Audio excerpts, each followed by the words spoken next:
Thank you, Mr. Chairman. Always a pleasure, of course. It is a real pleasure for me to introduce the 1990 recipient of the Hewlett Award, Dr. Herbert N. Hultgren. Dr. Hultgren is a native of California, graduated both from Stanford Undergraduate School and Stanford Medical School. He was, of course, Phi Beta Kappa and AOA. And when he sat for the state medical board examinations, he had the highest grades that had ever been recorded.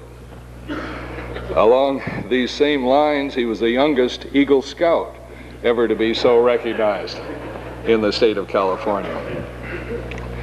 Dr. Hultgren was a captain, the United States Army Medical Corps, the European Theater of Operations, 44 to 46. And after a year's visit to the Thorndike Laboratory in Boston, Herb rose from instructor in the Department of Medicine to full professor in 1967. He was a Markle Scholar when we still had Markle Scholars in medical science from 51 to 56, and chief of cardiology when the medical school moved from San Francisco to Palo Alto. Dr. Hultgren has published more than 160 papers in cardiological and high-altitude research, along with 23 book chapters. I would now like to illustrate some of these remarks by a few slides which will trace Herb's career from his callow youth in Santa Rosa to position as chairman of the subspecialty board in cardiovascular diseases. Have that first slide, please. You may have to turn the lights down a little bit. This shows young Herb at the very beginning of a lifelong interest in the out of doors. This is not taken from one of the homeless, but is with his revered dog.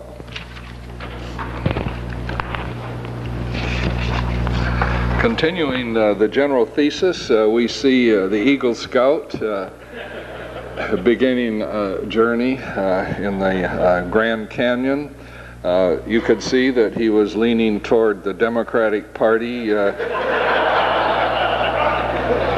even at that time.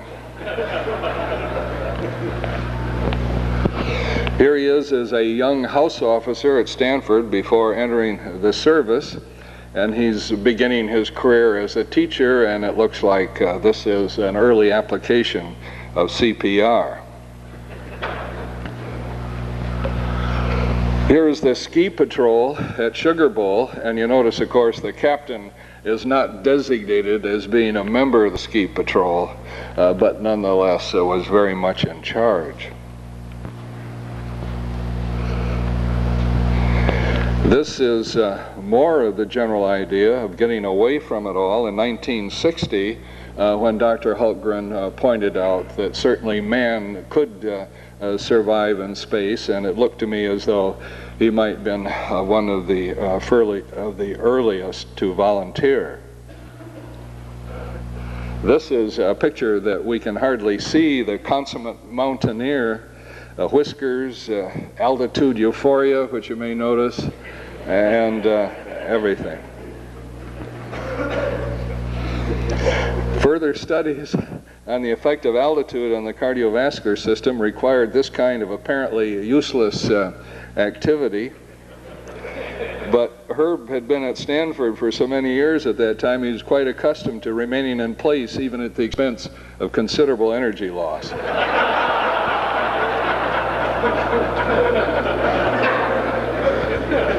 Well, this is a picture of the illustrious subspecialty board of cardiology with Herb for so many years as its chairman. We have the lights, please.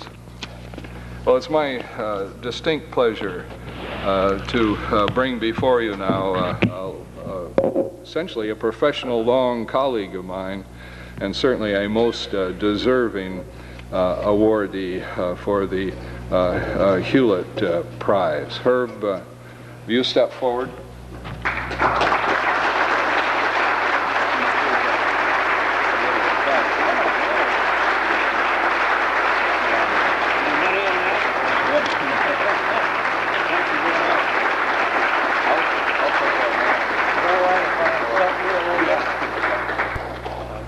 works, this microphone. Maybe you can help me with that. I can. If you know how to do it. Let's see, where the heck am I? Right there. I think you'll have to hold it because it has no string on it. It is a string. There was one. Well, I can. Here it is.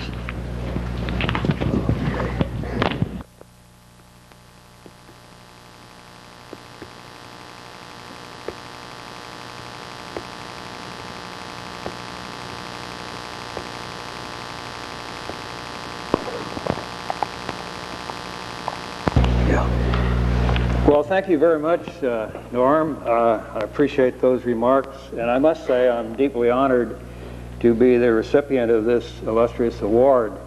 As I think of the people who have been previous award winners, I feel very humble indeed. I must say, Norm, I've never heard you give so much misinformation in such a short period of time. The implication that I spent most of my time on the ski slopes is totally erroneous. As a matter of fact, I spent most of my time in the catheter lab finding out what kind of patients you ought to operate on safely. And then, in addition, I had to go to cardiac cath conferences and argue with both you and Herb Abrams. So I think I paid my dues. Your introduction is a bit flowery, and as I said, exaggerated. It reminds me of a story that Bill Dock once told. It seems that at great expense, chairman of an important committee invited him to travel to the East Coast to give an address to a very distinguished audience. And the chairman gave Bill a very long and flowery introduction. And then as he led Bill to the microphone, he whispered in his ear, "Now shine, damn it." I'm not sure if I can shine. I'm just afraid that my light doesn't go out. Well, I would also like to say a few words about Dr. Walter Hewlett, because he was truly a remarkable figure in American medicine. He was brought to Stanford by Ray Lyman Wilbur as professor of medicine, and he had three very important attributes.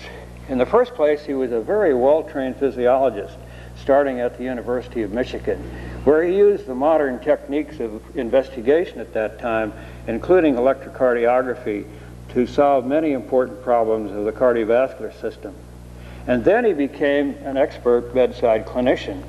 And finally, he was an outstanding teacher. Now, he was able to combine these three talents into the production of his book, The Pathologic Physiology of Internal Diseases, which first appeared in 1916.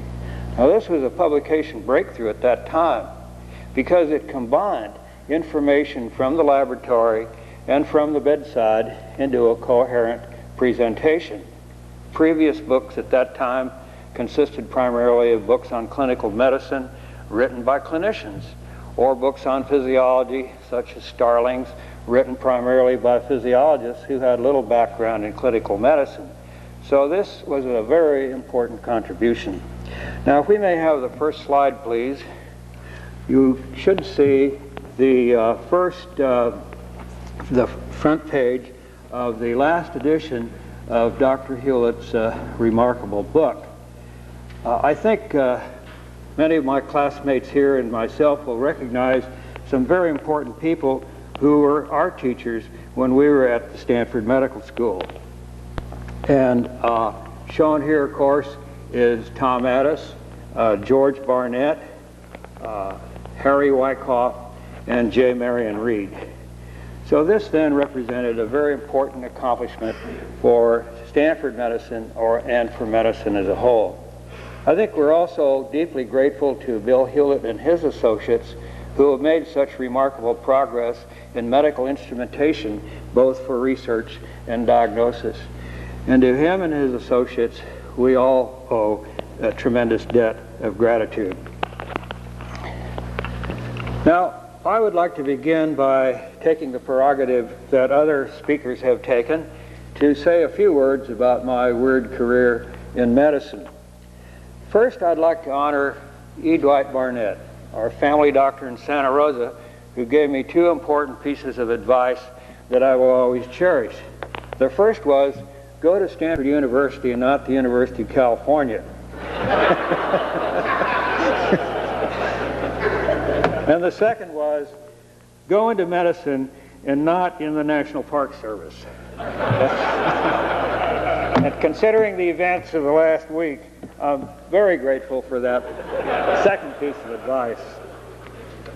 Now, when I went to medical school, of course, along with my classmates, we had the pleasure of having some very outstanding teachers. And I know that we cannot mention them all today, but there are three that my classmates and I will always honor, and they are Arthur Bloomfield, George Barnett, and Bill Dock. Now, when one becomes a resident, he has many very fine attendings and teachers. But when you're a resident, I always felt, and I think this is true today, that you learn a lot, you get a lot of inspiration, you have important role models in your fellow residents. And some of my fellow residents that I will always remember are Ben Shenson, Chief of Medicine at the San Francisco General Hospital at that time. And as you know, he and his brother have developed the Shenson Visiting Professorship. Bill Kirby, resident of medicine at Stanford.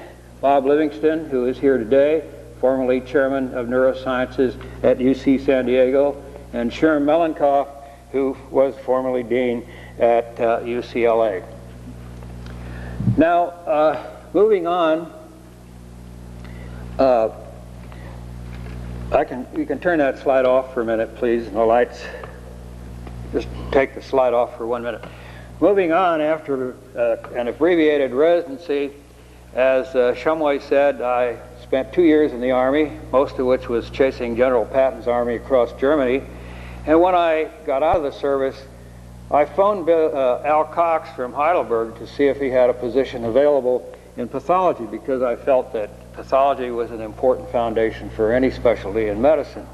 Well, Al replied in the affirmative, and so I spent a year working with Dr. Cox and Dave Wood. After several months of sitting in a very small room which is overheated, looking through a microscope at slides of various tissues, I realized that this was no place for me, especially since I couldn't talk to any of my patients. So I asked Lowell Rance if there was any possibility of getting a fellowship in Boston. And I thought, after my experience in pathology, that it would be really nice to be a hematologist, like Bill Krieger. For example, you could see patients, then you could take blood samples and bone marrow samples and bring them to the laboratory and make diagnoses. Well, Lowell wrote to Bill Castle, but Bill said all his slots in hematology were filled with people like James Yandel and others. But he said there is an opening in cardiology with Larry Ellis. So I thought for a while, and I said, why not? I'd done a study of calcific aortic stenosis with Al Cox. I knew something about the heart, and it sounded like a promising field because the advent of cardiac catheterization had just hit that field. So I accepted the position and spent a year at the Thorndike. Most of the mornings were spent down in the basement doing right heart catheterizations on patients with various forms of heart failure. And as Norm says, I was invited back to Stanford after that year to set up the first catheterization laboratory in Northern California. Now, this was not an easy chore. I borrowed an old Hindle electrocardiograph machine from Jake Lewis to record tracings. It had a nice string galvanometer. I borrowed an old out-of-date fluoroscopic machine from the X-ray department. And then I had to build my own manometers by getting by mail brass tubing and lead tubing from Dr. Hamilton in Augusta, Georgia, and put this whole thing together myself. We finally, after 3 months, got an acceptable cath lab going. Well, I noticed that when I was starting out to do these cardiac catheterizations, my colleagues stayed very carefully away from the cath lab. And now I don't know why, because I think they were waiting for the first accident to happen. Well, I remember one day I was doing a catheterization on an elderly Italian man who had chronic lung disease and who was very cyanotic. And just as I was putting the catheter into the right ventricle, I noticed through the fluoroscope, and the technician noted that this man developed a very severe bradycardia. So I developed a tachycardia and began to sweat. Just at that time, the door flew open, and in strode Dr. Bloomfield and Bill Kirby in their starched white coats. And then I began to tremble. And Dr. Bloomfield looked over at the fluoroscope and says, "Well, Hultgren, how's it going?" I mumbled some reply, and they walked out.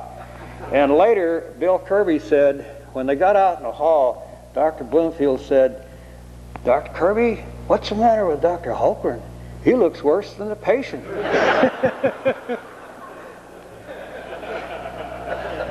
Well, we can take the lights down now for a minute and turn on the next slide.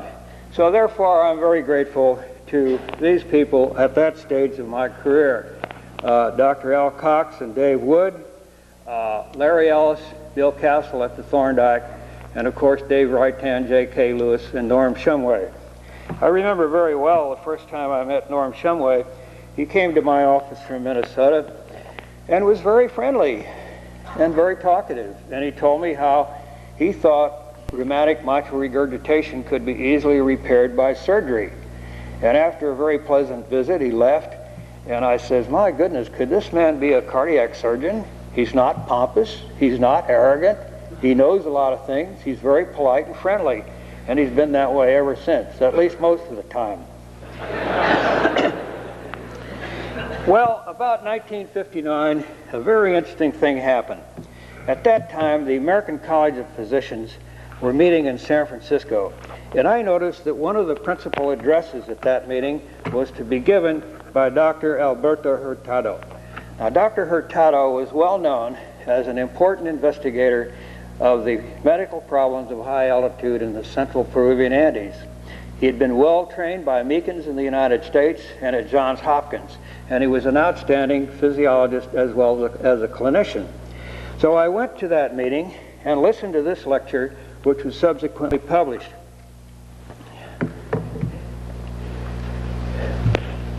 In the Annals of Internal Medicine, Some Clinical Aspects of Life at High Altitude. Now, this is a very remarkable lecture because Dr. Hurtado told about some amazing things that I'd never heard of before.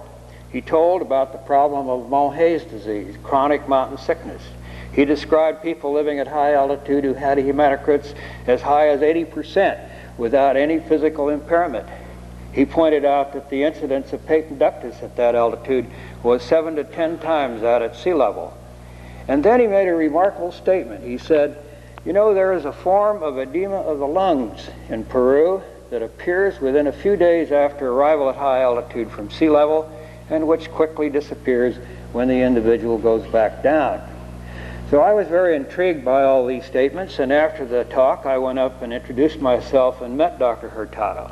Now, he was a very dignified, courteous, friendly individual, and I asked him if there was any opportunity to carry out any clinical investigations in the highlands of Peru. And he said yes, he thought there was, and he told me who to write to, the director of the Hewlett General Hospital in La Arroya, which is at an altitude of 12,400 feet. This hospital is a central medical care facility for what was then the huge Cerro de Pasco Copper Corporation, which had extensive holdings in that area. So I wrote to the hospital director, Dr. Hellriegel, and he sent me back a very kind and courteous reply and said, by all means, come and visit us. So about 6 months later, during my first sabbatical, along with my best friend, Dr. Warren Spickard, we went to Peru. Now, in Peru, we then, after enjoying the sights of Lima, began to figure out how to get up to La Arroya. And to understand that, you have to know a little bit about the Peruvian Andes. The Andes run down the length of Peru, which is about the size of California. The western side is very steep, and in the high altitude, there is known as the Altiplano, the high plain. In this highland plateau lives a population that is stable of about 0.5 to 1 million people. La Arroya is at 12,400 feet here. It's reached by a highway and a railroad, and Cerro de Pasco, another city at 14,200 feet, is also reachable by railroad. It has a small hospital, and this is where Barcroft and his associates carried out some of their pioneering studies of high altitude physiology. Now, the interesting point about the highway and the railroad is that they cross one of the highest passes in the world here at Morococha, which is 15,400 feet. Now, unfortunately, we went to Peru at the wrong time to go to the mountains. You should go to Peru in the spring and summer because then the weather is beautiful in the mountains. But in the winter, things are quite different. At that time, they had heavy rains, and the flood at Matucana not only cut out the railroad, but cut out the highway. So we had not much to do except to wait. And therefore, we took off to the Cordillera Blanca, where we suffered in rain and mist, but fortunately had a few good days. And if we can turn the lights down, you can get a beautiful view of the summit of Nevada Huandoy. We then returned to Lima and began to consider going up to La Arroya by car. But here was a situation on that highway. It's very narrow, steep cliffs on the left, and the problem is that trucks of produce and fruit coming from the jungle come down this highway at all hours of the day and night at a great rate of speed, so that it's not an easy thing to do or a safe thing to do to drive up under these conditions. Many of the truck drivers fall asleep, and this is not an uncommon sight. In addition, you'll notice the crosses, which of course identify the site of fatal accidents. So going up by road did not seem to be a very safe idea. Now, another method of reaching the Amazon basin and even high altitude areas is by small plane. But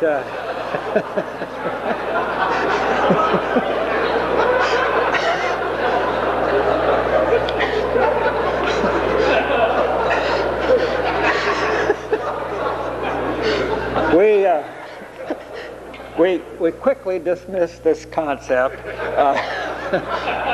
and finally decided that the safest was to go by one of the great railway journeys of the world, the Ferrocarril Central, which was built 100 years ago and travels across the peak of the Andes into the Altiplano.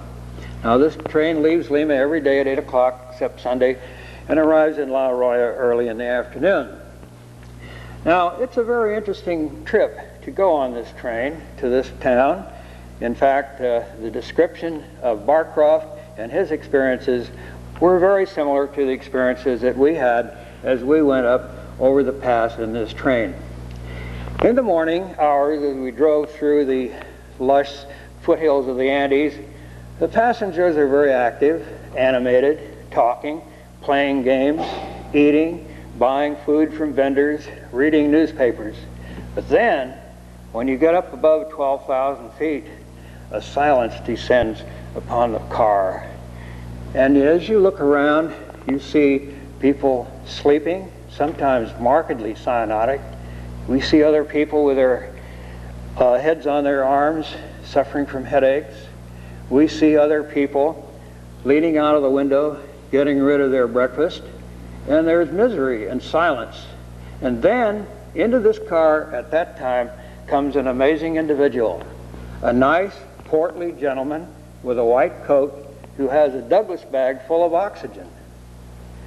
And he assists miserable people, and sick children are shown here by gently spraying this oxygen either over their face, or if they wish, they can take it by mouth through a metal spigot or inhale it through one of their nares. Of course, the physiologic effect of this method of treatment is very minimal, but one is always very impressed by the fact that this individual refills this bag several times during the trip from a huge oxygen tank which is bolted to the rear of the passenger car. So that's one of the memorable aspects of this railroad journey. Finally, of course, you cross the pass. And here we are at 15,400 feet. We can see the roadway on the left. And here is Mount Meigs, named after the engineer who developed the railroad system. And here at Ticlio is one of the highest mines in that part of the Andes, and you can see the tailings here. Then the car descends to 12,400 feet, and the passengers tend to be revived somewhat. At that altitude, we come to La Arroya and the Chulek General Hospital. Now this is an old hospital building built on terrace overlooking the Montero River. It was actually the site where Carrion carried out some of his original studies on Carrion's disease, or La Roya fever. Although the building is old, the staff is very well trained, full-time, from various parts of the world, including the United States and Germany. They have an excellent house staff who rotate through the hospital from the Lima Medical School.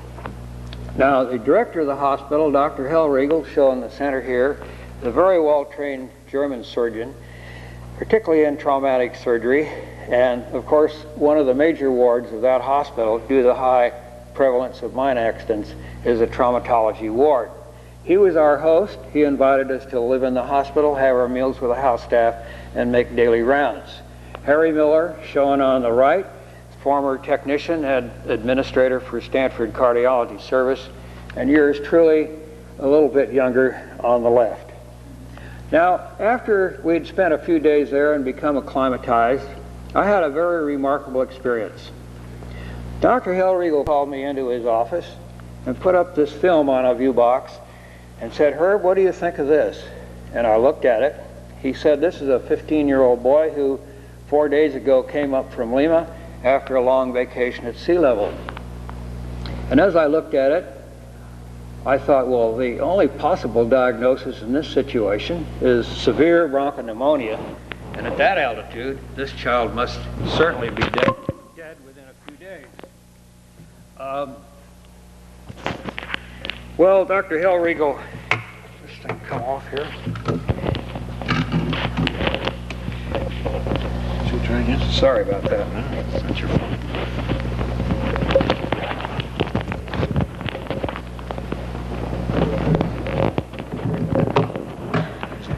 Yeah. Dr. Hellriegel had a sly grin, and then he put up this film. He said, "This is the same patient 3 days later, and the only treatment was bed rest and 100% oxygen by means of a small oxygen tent at a high flow rate. No antibiotics." So this was my first encounter with high-altitude pulmonary edema. So for the next 3 or 4 weeks, Dr. Spickard and I spent many hours going through the hospital records of 41 similar cases of altitude pulmonary edema, going over the symptoms, physical signs, laboratory data, EKGs, and X-rays. Then upon returning to the United States, we published a small paper in the Stanford Medical Bulletin relating our experiences and describing the essential features of these 41 cases.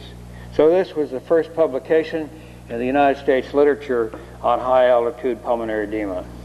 A few months later, Charlie Houston, good friend and colleague of mine, published an episode that occurred in a cross-country skier out of Aspen, Colorado, and correctly diagnosed pulmonary edema due to high-altitude exposure. He also added several cases that had occurred in mountaineers, some of which had been fatal, and which had been erroneously diagnosed at that time as pneumonia. So since then, of course, many investigations have been carried out by many investigators on this unusual malady of high altitude. Now, in order to understand the nature of high altitude pulmonary edema, we should consider a few, or at least 2 clinical cases. And those of you who have a handout can look at case number 1, which is essentially a description of a 30-year-old physician who noted dyspnea, fatigue, and chest tightness at 10,000 feet. The physician traveled to Colorado on vacation. She flew to Denver and stayed there overnight, and then went to a cabin at 10,000 feet where she spent the next few days. The following day, on hiking to 11,000 feet, at the end of the day, noticed rather severe dyspnea, fatigue, and chest tightness. The chest tightness included wheezing and poor sleep during the night. On the following 2 days, she hiked to 11,000 and 12,000 feet with gradually increasing symptoms, and then returned to Denver. She felt better on arriving at Denver, and on arriving at Palo Alto a few days later was completely free of symptoms. There was no cough, there was no sounds of fluid in the airways, there were no chills or fever, there were no prior illnesses. Now this is a typical example of mild to moderate high altitude pulmonary edema.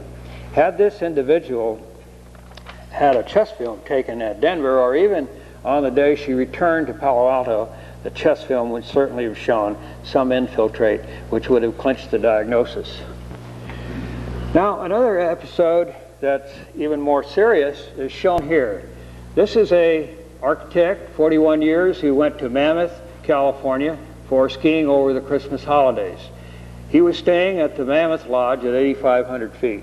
And I might add that the important factor in the development of any altitude illness is the altitude at which you sleep and not the altitude to which you reach during the day.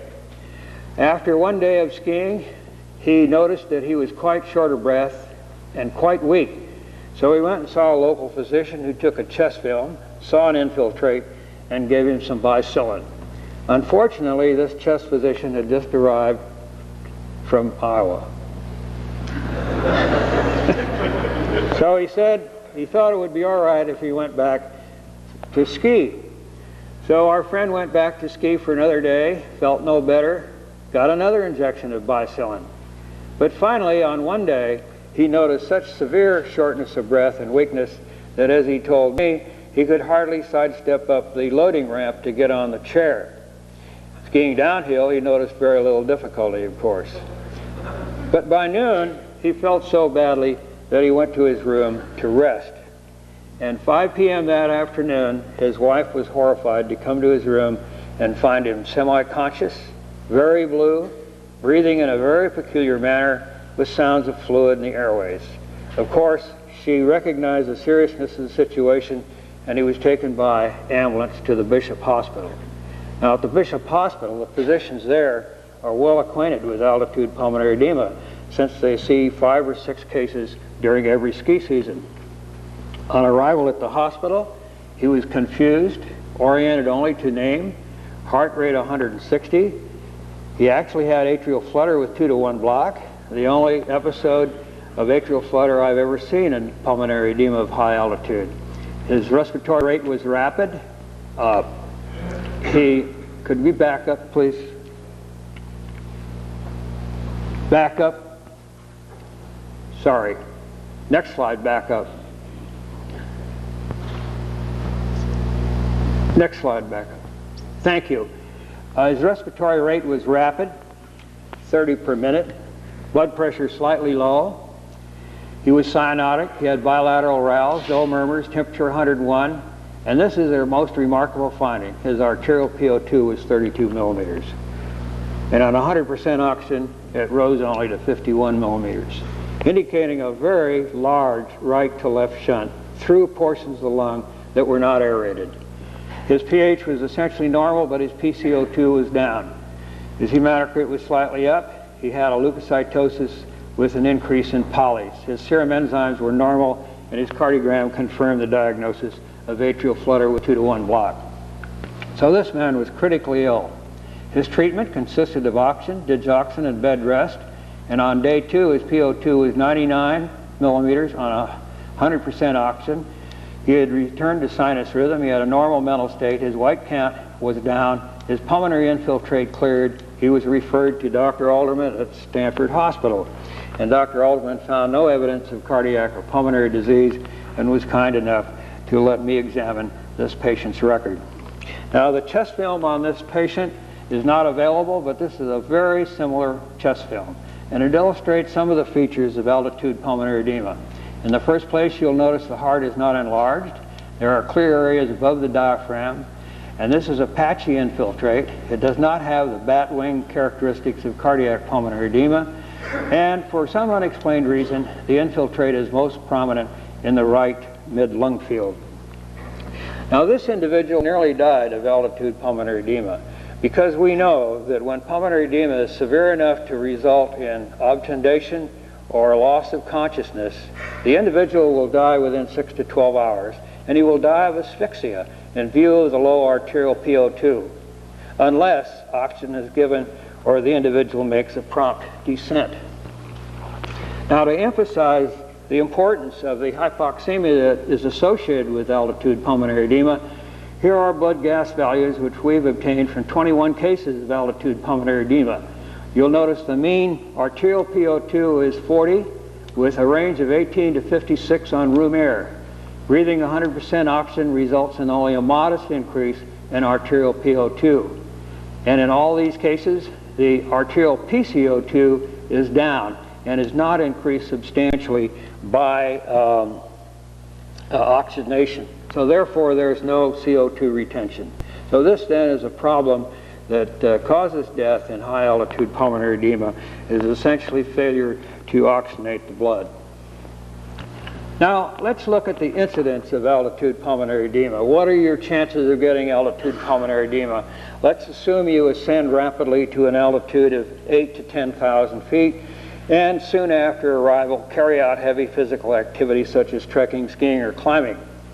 We have to put this in the context of other known forms of altitude illness. The most common, of course, which is acute mountain sickness.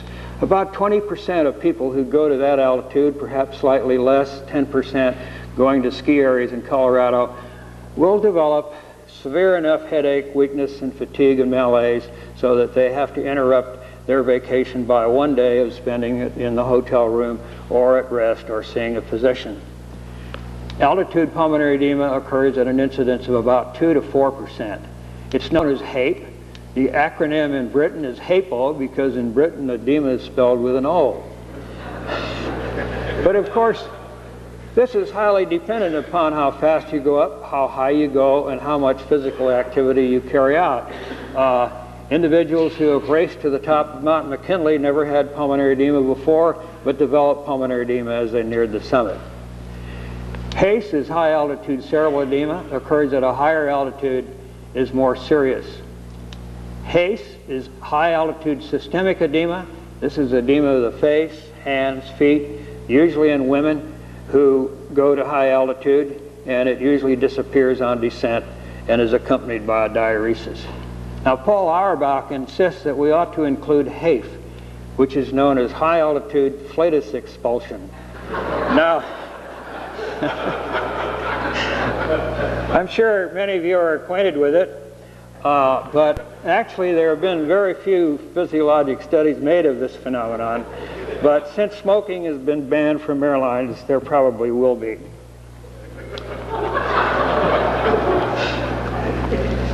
Now, what is the mechanism of altitude pulmonary edema? This is something we have to consider. I think at the moment we can always say that it's not pneumonia in view of the rapid recovery without antibiotics. We can say it's probably not heart failure in view of the fact that the heart does not appear to be enlarged.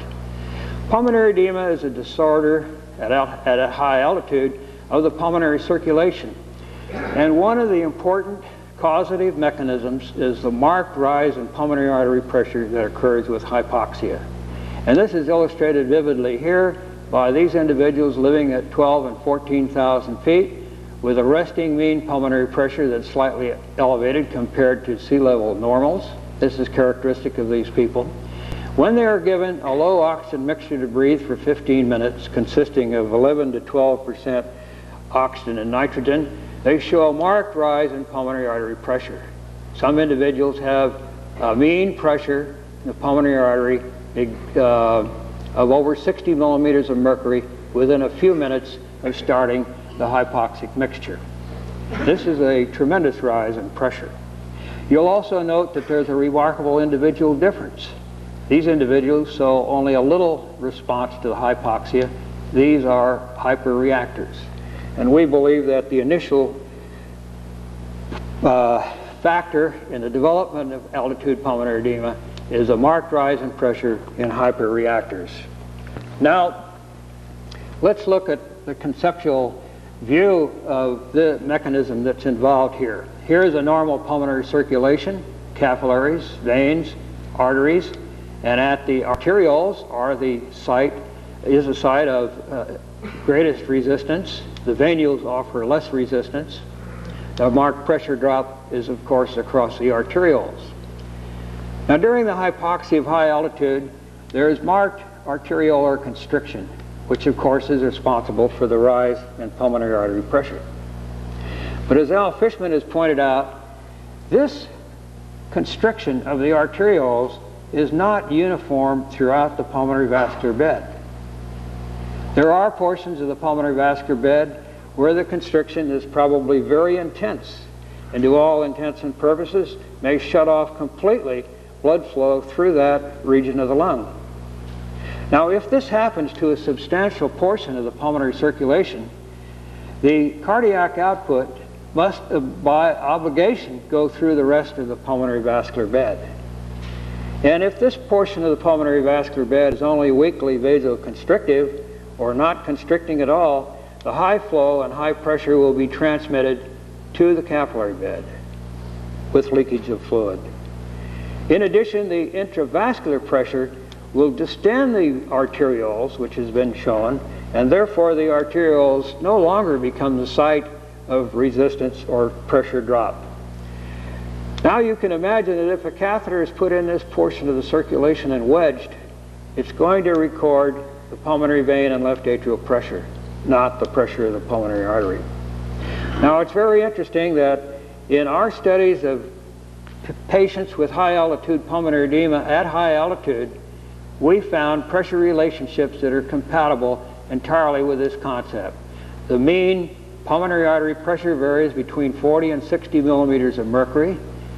This pressure is transmitted to the capillary bed. There's leakage of fluid and later protein and red cells out of the capillaries. And what is the reason for that? Well, the reason for that is not a hypoxic increase in permeability, but it's probably due to high shear forces due to the high flow, which damages in some way the capillary wall and allows leakage of protein and red cells into the alveoli. Now, is there a method of testing this? Well, quite a few years ago, with the help of Dr. Werflein and Dr. Shumway, we set up this canine model of overperfusion pulmonary edema. It's a very simple model. We simply took open-chested dogs, bypassed the right ventricle by removing blood from the right atrium, putting it through a roller pump, and putting it into the pulmonary artery. In this way, we could control and vary flow without the uncertainty of the preparation developing right ventricular failure. We then ligated the right pulmonary artery, and after a stabilization period, progressively ligated the branches of the pulmonary artery to the left lower lobe. This left the entire cardiac output of the preparation going through the left upper lobe, or about 25 to 30% of the total pulmonary vascular bed. So now we had an overperfusion of a segment of normal pulmonary circulation. Now this is a very interesting preparation because as flow was directed through this upper lobe, the lobe began to distend, become stiff, become red, become engorged, and it was the site of a continuous thrill and murmur. Soon fluid began to appear in the airways, at first clear and frothy, but later tinged with red cells and high in protein content. Now the pressure measurements in this preparation were almost exactly those that we had measured in man at high altitude, namely a normal wedge pressure, a mean pulmonary artery pressure of 40 to 60 millimeters of mercury, and as has been shown later, protein content that was high instead of normal. So we think this preparation illustrates the physiology of a form of edema that is simply due to overperfusion.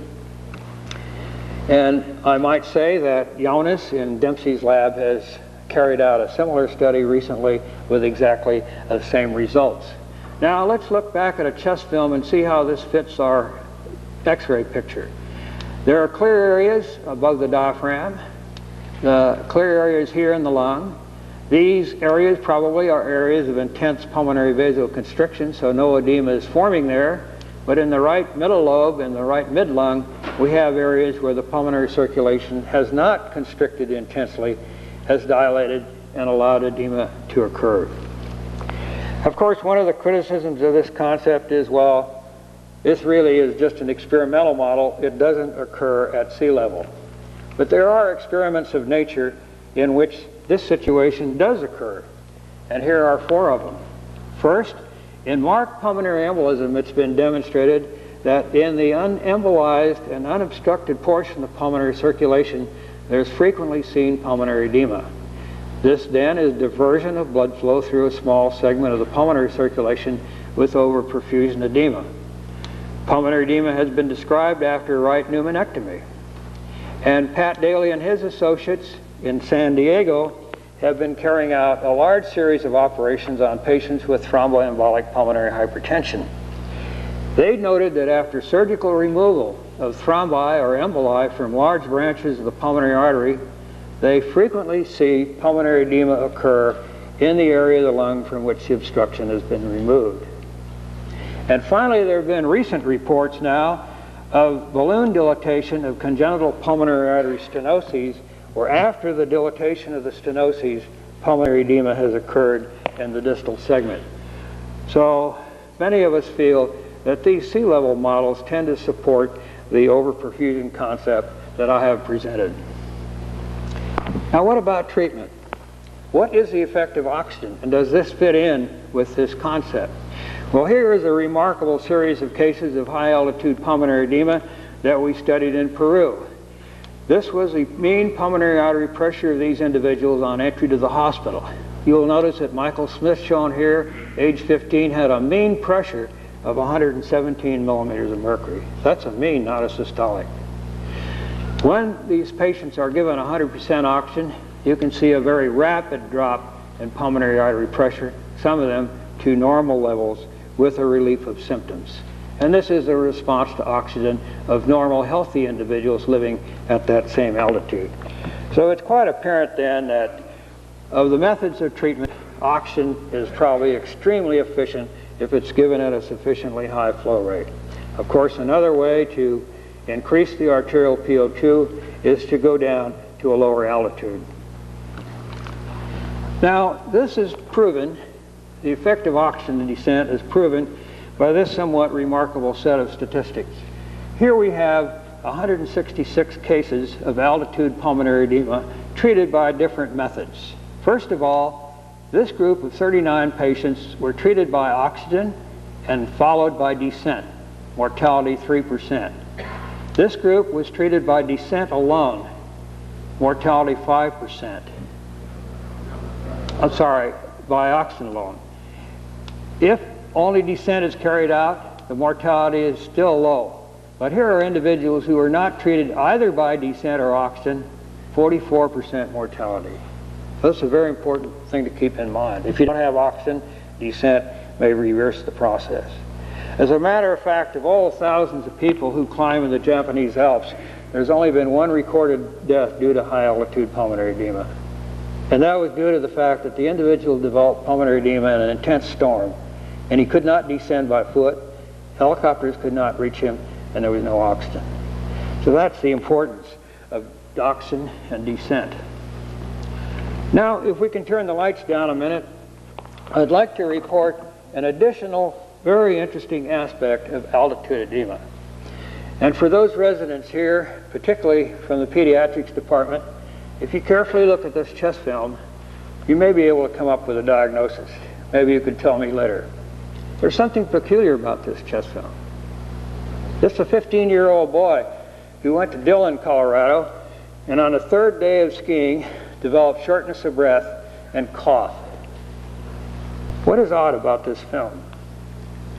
Well, in the first place, there is clearly pulmonary edema that looks like altitude edema in the left lung. The area above the diaphragm is cleared. There's nothing in the right lung. There's no edema. On the other hand, if you look at the right lung, you don't see very many or any vascular shadows. And in addition, the heart is slightly shifted to the right. This individual was brought to Denver, where several studies were done, and he had an angiogram which looked like this. This angiogram shows an isolated congenital absence of the right pulmonary artery. You see a very large left pulmonary artery and its branches, but we see nothing resembling a right pulmonary artery going to the right lung. He had no other congenital abnormalities. And this, for reference purposes, is a normal right ventricular angiogram, showing, of course, the right pulmonary artery, very prominent, crossing over to the right lung and branching in a proper manner.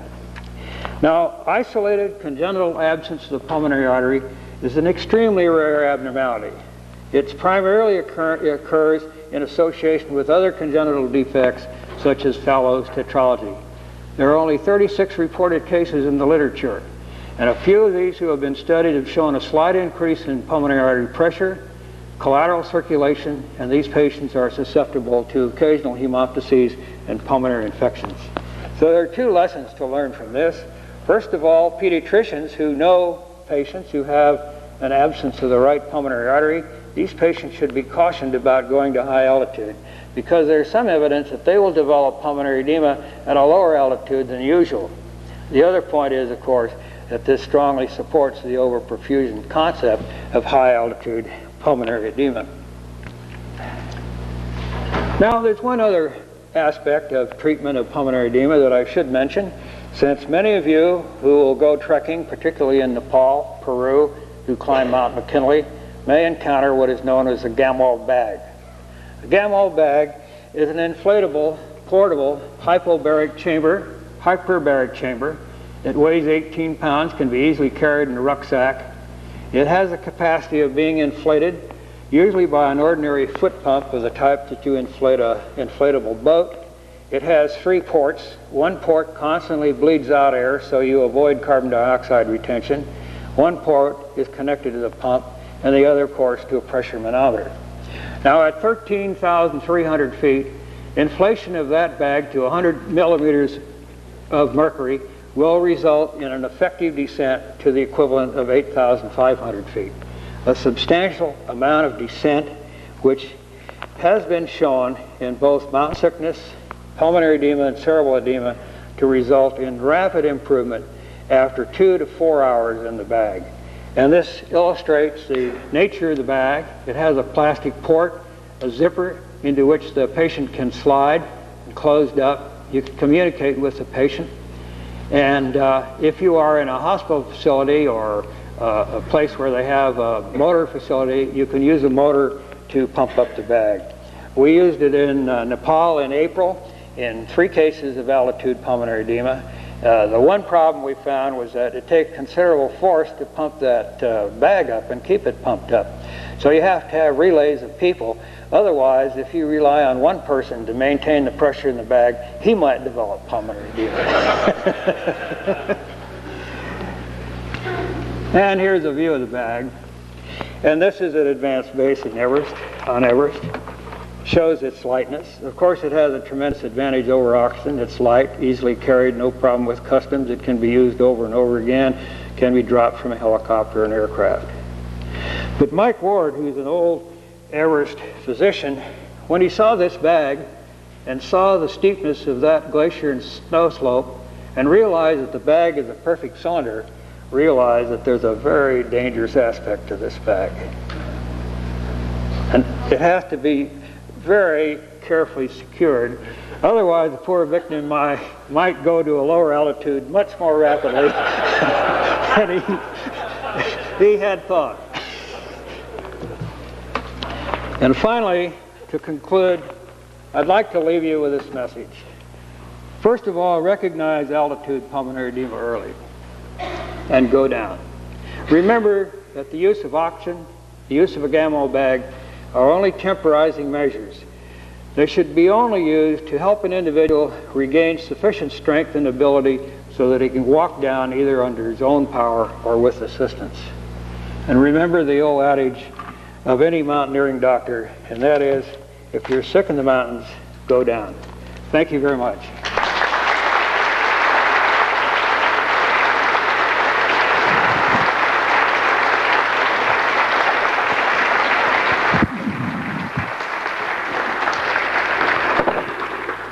It just tells you what focus can do and why you need it to accomplish anything. Herb, the audience hasn't heard what we think of you and what we have thought of other recipients of this award, but let me read what this hand calligraphied document says. Herbert Hultgren has been recognized by his colleagues as the epitome of the academician dedicated to discovery in the biological sciences and to the sensitive and scientific application of such new knowledge in the effective treatment of human disease. In recognition of his acts and attributes, he becomes the 6th recipient of the Albion Walter Hewlett Award. I think that you saw in this presentation, particularly the family members here, where Herb's scientific curiosity blends beautifully with his humane and human sensitivities. I hope that the House staff and others of us who are still continuing to try to learn saw the same lesson. We look forward to a day of active celebration of this award, and to those who won't be able to share all of it with us, let me say that Herb will be offered a series of book plates imprinted with the image of the statue that's in the sculpture that's in the Department of Medicine Hewlett Library, which is a symbol of this award. He will then be able to develop a library of his own to be placed in that spot, with the book plates remembering who chose which books, and that portion of our library is now becoming quite outstanding. Later on in the evening, a coin, silver coin, stamped with the symbols of the sculpture, will be given to Herb for him to remember what this day meant to us. We'd like to ask you to once more thank him for being who he is.